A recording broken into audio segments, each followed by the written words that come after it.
Hello guys, कसे सगळे मजेत ना? मजेतच असायला हवं. तर पाहू शकता तुम्ही किती छान करंज्या झाल्यात. एखाद्या माणसाला दात नसतील ना तर तेही करंजी खाऊ शकतील. ह्याची रेसिपी पाहायची तर चला पाहूया. यासाठी रवा घेतलेला 1 किलो, तीळ, पुन्हा परतनं पाणी, गूळ आणि तेल, चवीप्रमाणे मीठ. चला आता काय करायचं, रव्यामध्ये तेल घालून घ्यायचं, थोडं कोमट करून तेल घालायचं, चवीप्रमाणे मीठ घालून असं गोळा मळून घ्यायचा. हो, ह्या तिळगुळाच्या म्हणजे तीळ आणि गुळाचं सारण आहे. यासाठी आमच्या इथं तर सगळे तिळगुळाचंच खातात. तर बघा, हे असा घट्ट त्याप्रमाणे मळून घ्यायचा. त्यासाठी आता लगेच सारण त्याला 15 मिनिटं रेस्ट करायला ठेवायचं, अर्धा तास, आणि त्याचं सारण बनवून घ्यायचं. 15 मिनिटं ते अर्धा तास एवढाच वेळ ठेवा, जास्त वेळ ठेवू नका.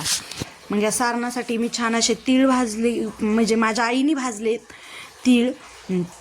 हे बघा, मग घेतले मिक्सरला काढायला, त्यामध्ये गूळ टाकला खिसून. हे बघा, छान असं आपलं सारण तयार आहे. आणि मग काय, घेऊ की करंज्या बनवायला.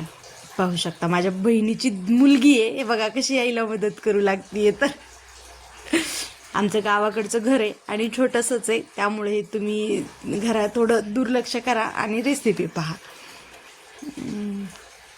हे पाहू शकता तुम्ही, अशी आईने छान अशी लाटून घेतली आणि ती किती भरतीये, कोणताही साचा न वापरता.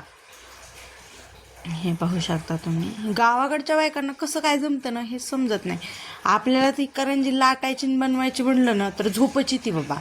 तुमचं काय मत आहे याबद्दल? मला तरी काय, म्हणजे खायला खूप आवडते, बनवायला अजिबात आवडत नाही. हे पाहू शकता तुम्ही, अशा आईने छान अशा करंज्या तयार बनवून ठेवल्यात.